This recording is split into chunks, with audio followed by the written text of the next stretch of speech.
j'espère que vous allez bien. Bienvenue sur ma chaîne. Aujourd'hui, on se retrouve pour une nouvelle vidéo où on va faire ensemble le grand nettoyage de mon frigo.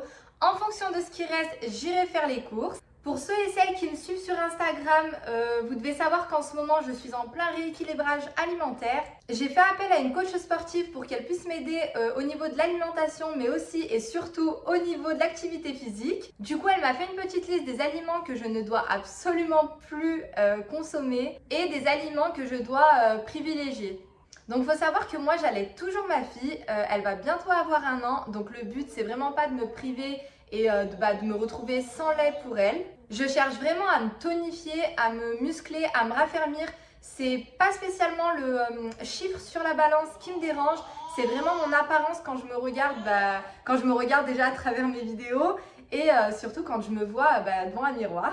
Avant de commencer cette vidéo, je vous invite à vous abonner à ma chaîne, à activer la petite cloche et à vous abonner à mon compte Instagram pour suivre nos aventures au quotidien.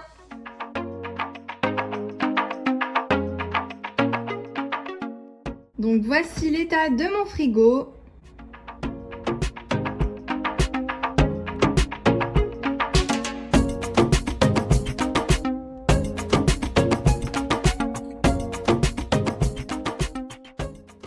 La première chose que je fais, c'est de prendre mon sac isotherme et je vide tout ce qui ne peut pas rester à l'extérieur du frigo, notamment les yaourts, les fromages, tout ce qui est charcuterie et saumon.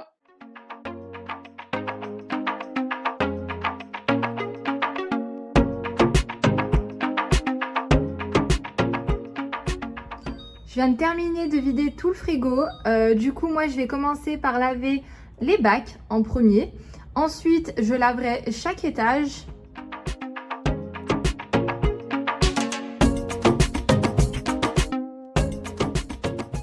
Je commence par laver les bacs un par un. Pour cela, j'utilise du liquide vaisselle et quelques gouttes de vinaigre. Vous me demandez souvent ce qu'il y a dans les distributeurs au niveau de l'évier. Du coup, dans l'un, il y a du vinaigre. Dans le deuxième, il y a du liquide vaisselle. Et dans le troisième, je mets du savon pour me laver les mains.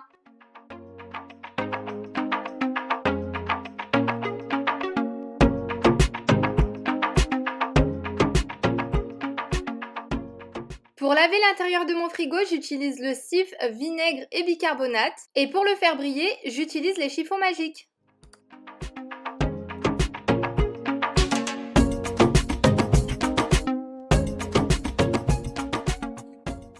Je vous donne une petite astuce, peut-être que vous ne savez pas, mais le fait de laver sa vaisselle à l'eau chaude, ça accélère vachement le séchage.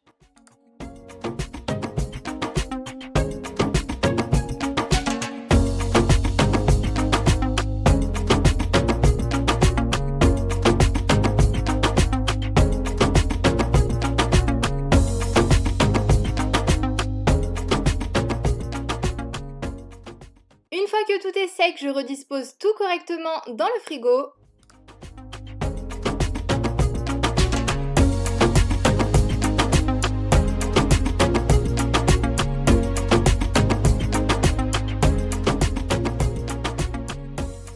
Maintenant que cette partie-là est propre, je vais tout remettre dans le frigo. Et je vais m'occuper de cette partie.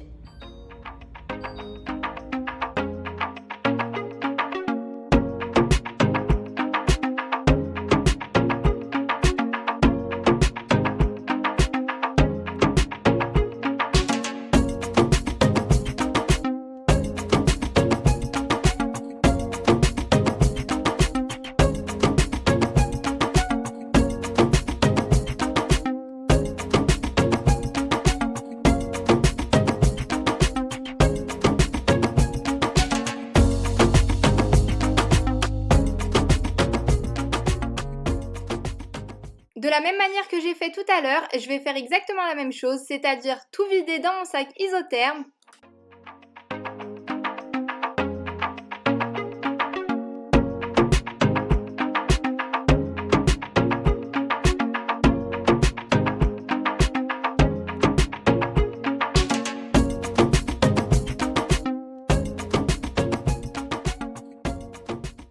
Dites-moi que je ne suis pas la seule à avoir un stock de sauce de quand on mange dehors et qu'on prend à emporter ou quand on se fait livrer. Donc voilà l'état des compartiments au niveau de la porte. Je crois que là, il était vraiment temps que je les lave.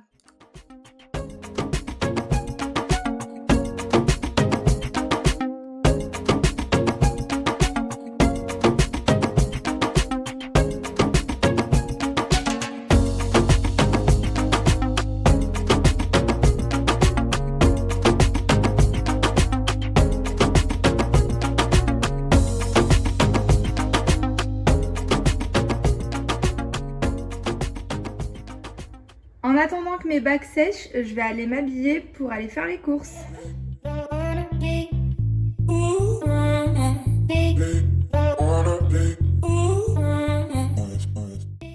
Avant de sortir, je remets tout à sa place, un peu n'importe comment, et on s'occupera de la réorganisation après les courses.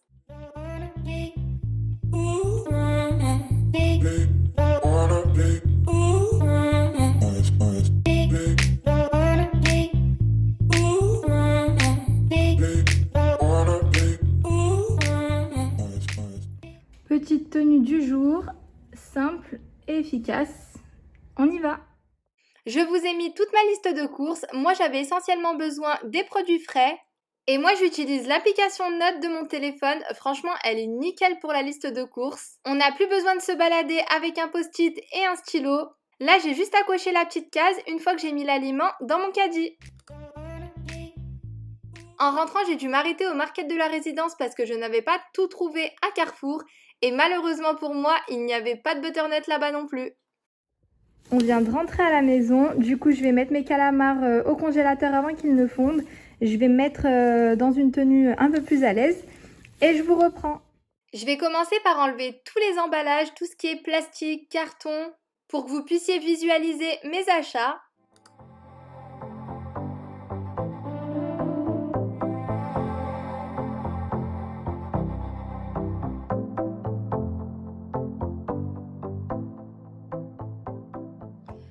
Donc voilà le butin du jour. Donc j'ai des pommes, des tomates, des bananes, 2 citrons, des petites poires, des patates douces, un avocat, 2 aubergines, des petits concombres, un poivron rouge, un poivron jaune, des tomates cerises, des petites carottes. Je crois que j'ai fait le tour des fruits et légumes. J'ai pris du poulet, moi j'aime beaucoup le poulet, en fait c'est des pilons de poulet désossés. Je trouve que au goût c'est vraiment meilleur que l'escalope de poulet. J'ai pris des petits suisses pour ma fille, du fromage pour ma fille aussi. Là on a les tranches de poulet. J'ai pris des galettes des tortillas au blé complet, des petites biscottes. Et là, côté conserve, on a 2 boîtes de thon. J'ai pris les light. J'imagine que c'est du thon à l'eau. Là, j'ai pris des petits piments. Là, on a des petits artichauts. Là, on a les cœurs d'artichaut. De la betterave. Des asperges. Des petits légumes. Et des champignons. Bon, j'aurais préféré des champignons frais, mais j'en ai pas trouvé. Et j'avais oublié la salade. J'ai gardé le ticket de caisse pour que vous ayez un ordre de prix. Donc, j'ai fait mes courses à Carrefour et j'ai complété avec le market de la résidence parce qu'il y avait des choses que j'ai pas trouvées à Carrefour. Donc, à Carrefour, j'ai payé 353 TL, ça fait à peu près 40 €. Et à Aunour, j'ai payé 74 TL, ça fait à peu près 8 €. 8,50 € on va dire. Donc tout ce que j'ai là, ça m'a coûté environ 49 €. Je fais toujours tremper mes fruits et légumes dans un mélange d'eau et de vinaigre, histoire de les désinfecter un minimum. Et je les sèche aussitôt avec un torchon propre, parce que je trouve que si on les laisse mouiller, les fruits et légumes ont tendance à pourrir beaucoup plus rapidement.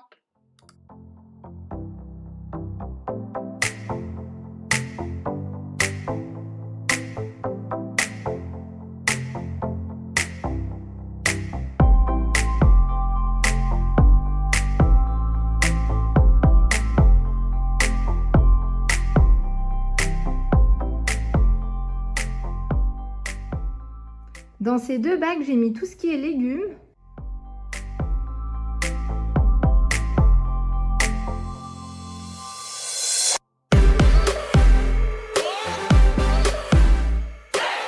Alors oui, je sais, les bananes, ça se met pas au frigo, mais mon mari, il les mange que si elles sont froides. Donc du coup, je suis obligée de les mettre au frigo. Et c'est vrai qu'elles noircissent beaucoup plus rapidement. Mais écoutez, c'est sa façon de les manger. Donc si je les mets pas au frigo, il les mangera pas. Je me suis acheté des petits bocaux en verre pour vider tout ce qui est en conserve. Donc, les voilà.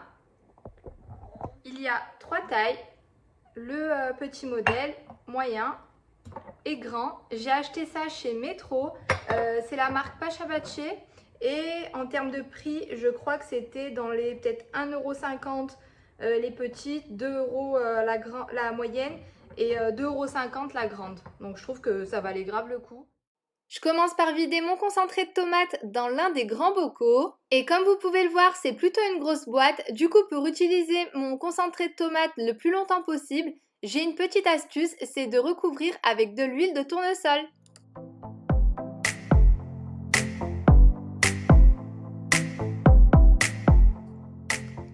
Je fais exactement la même chose pour le concentré de poivron.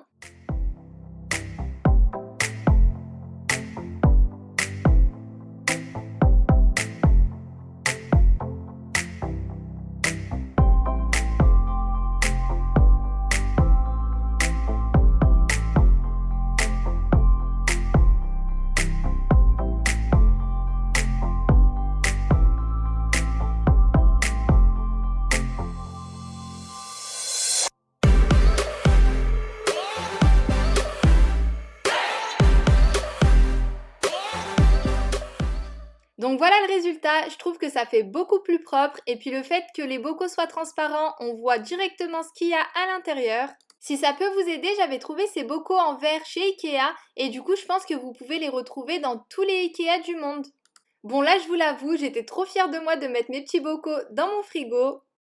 Et vous imaginez bien qu'en ce moment le petit bac à côté rempli de boissons, c'est pas pour moi.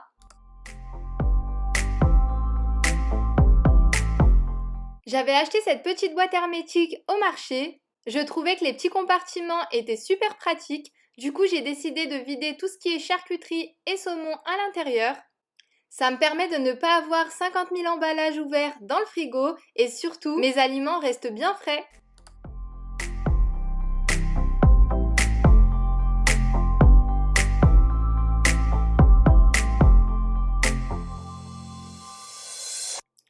Je m'occupe maintenant de ces petites bouteilles, elles ont toutes des formes différentes, des tailles différentes, des couleurs différentes et franchement, je trouvais ça vraiment moche. Du coup, pour y remédier, j'ai décidé de tout transvaser dans des petits bocaux en verre. En ce qui concerne les sauces, je trouve que c'est pareil, les bouteilles sont vraiment moches et je trouve qu'au niveau hygiène, l'embout est toujours sale. Du coup, j'ai eu l'idée d'acheter ces petits distributeurs à savon de chez Ikea. C'est vraiment les moins chers, je crois qu'ils coûtent moins d'1 € la pièce. Et j'ai transvasé toutes mes sauces à l'intérieur et je trouve que ça le fait plutôt bien pour des distributeurs à sauce.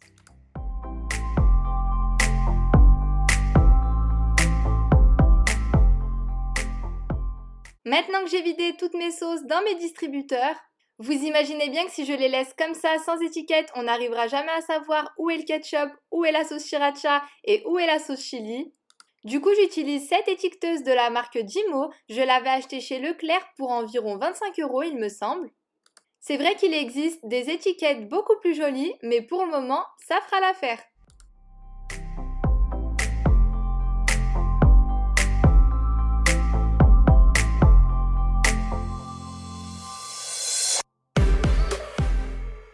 Je vide mes liquides dans ces carafes. La première, je mets de l'eau. La deuxième, je vide mon lait. La troisième, je mets du jus de mangue.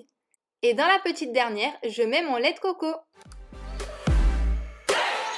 Donc là, tout de suite, ma fille commence à avoir faim. Du coup, je vais lui donner à manger. Et moi, ce soir, je vais manger mes restes d'hier. J'avais fait du velouté de brocoli avec du poulet. Du coup, ce sera mon repas de ce soir. Et on se retrouve demain pour une journée dans mon assiette. Et en même temps, je vous montre pas le résultat du frigo rangé tout de suite. Je préfère vous le montrer demain. Il y aura plus de lumière et ce sera plus joli. Ma fille est dans mes bras, comme d'habitude.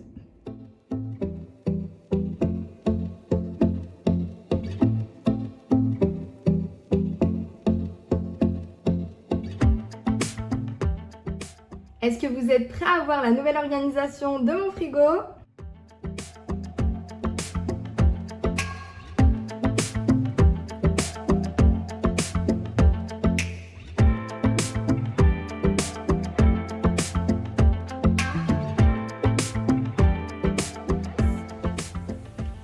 Au deuxième étage, j'ai mis les boissons dans ce panier-là. À gauche, nous avons tout ce qui est concentré de tomate, concentré de poivron, sauce tomate. À l'étage d'en dessous, j'ai mis toutes mes petites bouteilles avec mes conserves, donc betteraves, petits pois, carottes. Derrière, on a les cœurs d'artichaut, les asperges. Là, j'ai mis mon yaourt devant parce que c'est ce que j'utilise le plus souvent. Et derrière, on a les petits champignons. En dessous, nous avons ma salade. Nous avons la boîte où j'ai mis tout ce qui est charcuterie et saumon. À ce niveau-là, on a le bac de légumes, le deuxième bac de légumes. Au milieu, j'ai mis tout ce qui est fruits. Et dans ce tiroir, je l'ai gardé en fait pour mettre toutes mes réserves. Donc le yaourt, j'en ai des pots en plus, je préfère les mettre là.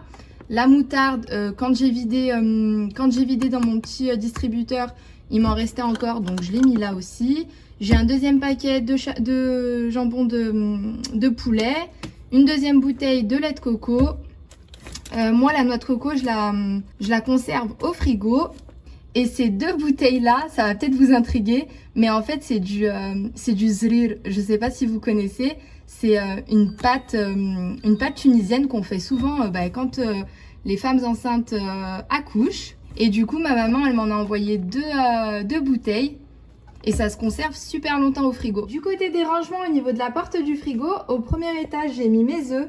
Je sais que c'est une mauvaise habitude de les mettre au frigo, mais c'est vrai que depuis que je suis petite, on fait comme ça. Ma mère, elle faisait comme ça.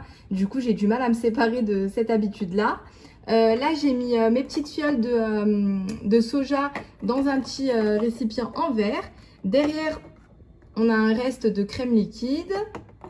Là, j'ai mon tube d'harissa, j'ai pas trouvé de solution pour le rendre plus joli, du coup je l'ai mis là. À ce niveau-là, on retrouve toutes mes sauces, donc la sauce sriracha, la sauce chili, le ketchup, la moutarde. Là, on a le poivron farci au fromage, la moutarde à l'ancienne, le pesto, la confiture de fraises et derrière, on a les capres. Là, hier, je vous avais montré, j'avais vidé mes artichauts dans cette petite bouteille. Là, on retrouve mes piments. À ce niveau-là, nous avons les sirops. Donc oui, ils viennent de France parce qu'en Turquie, on n'en trouve pas de partout et ça coûte super cher. Ça, c'est du beurre. Là, c'est de la noix de coco râpée. En dessous, on retrouve un petit bocal de zril pour que je puisse me servir quand j'ai envie. C'est beaucoup plus pratique que dans la bouteille en plastique. Et à ce niveau-là, on a les boissons, donc le jus, l'eau, le lait et le lait de coco. Donc voilà ce que ça donne. Moi, j'essaye de toujours laisser un petit espace parce qu'on a toujours des restes qu'on veut ranger au frigo. Donc en général, cet étage-là, il est dédié au reste. À ce niveau-là, j'hésite à enlever les paniers. Je trouve que les bocaux, ils sont tellement jolis que les paniers, ça gâche un petit peu. Dites-moi ce que vous en pensez, je vais essayer sans. Regardez, une fois enlevé, dites-moi si vous préférez avec les paniers ou sans. N'hésitez pas à me dire en commentaire ce que vous avez pensé de la réorganisation de mon frigo. Je vous laisse maintenant avec la préparation de mon petit déjeuner. Je vous partagerai aussi la recette de mon repas de midi, de mon goûter et de mon dîner. Pour le petit-déj, c'est vraiment super simple et super rapide. Je commence par mettre mes œufs à cuire. Pendant ce temps-là, je coupe mes concombres et mes tomates. Je n'ai plus qu'à disposer le tout sur une assiette. Je sale, je poivre. Moi, j'ajoute du piment de Cayenne, même le matin. Je mets 2 tranches de poulet fumé. Et voilà, mon petit déjeuner est prêt. Moi, je vais accompagner ça d'eau, bien évidemment. Mais si vous buvez du thé ou du café, vaut mieux le boire sans sucre. Pour le déjeuner, j'avais décidé de me faire une tortilla revisitée. Du coup, après avoir lavé mes légumes, je les coupe en fines lamelles. Je mets le tout dans une poêle. J'assaisonne avec les épices que j'aime. Là, moi, j'ai utilisé du sel, du poivre et du paprika. Je couvre et je laisse cuire à feu doux une vingtaine de minutes. Dès que mes légumes ont bien ramolli, j'ajoute mon poulet que j'ai préalablement coupé en petits morceaux et je laisse cuire le tout tranquillement à couvert. Pendant ce temps, je m'occupe de ma tortilla. Moi, j'ai choisi de prendre une tortilla au blé complet et pour lui donner une jolie forme, je la mets dans un emporte-pièce comme ceci et je l'enfourne à peine 5 minutes à 200 degrés. Je place quelques feuilles de salade sur une assiette, je mets ma tortilla, j'ajoute mon mélange de poulet et de légumes, je mets de la ciboulette et du piment de Cayenne. Et voilà le résultat. Voilà mon repas pour ce midi.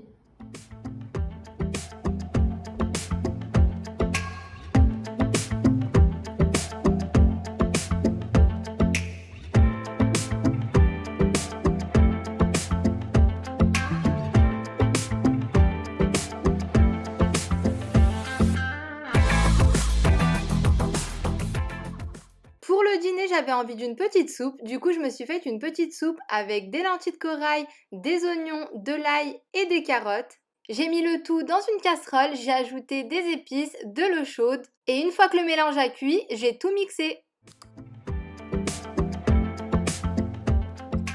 Pour accompagner ma soupe, il me fallait quelque chose d'un peu plus consistant, du coup je me suis fait une petite quiche sans pâte. J'ai mis des oignons, des tomates, de la courgette et des champignons. J'ai commencé par tout découper en petits morceaux, j'ai mis le tout dans une poêle et j'ai laissé suer à couvert à feu doux pendant environ 10 minutes. Une fois que mon mélange est cuit, j'ai mis le tout dans un saladier, j'ai ajouté une cuillère à soupe de yaourt nature, ce sera à la place de la crème. Je rectifie l'assaisonnement si besoin et j'enfourne pendant environ 20 minutes à 180 degrés.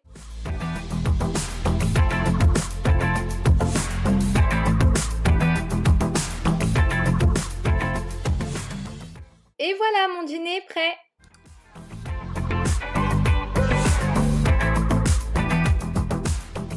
Bien entendu, je bois de l'eau tout au long de la journée et si vous pouvez faire une activité physique, c'est vraiment un plus. J'espère que cette vidéo vous aura plu. Je vous fais plein de gros bisous et je vous dis à très vite.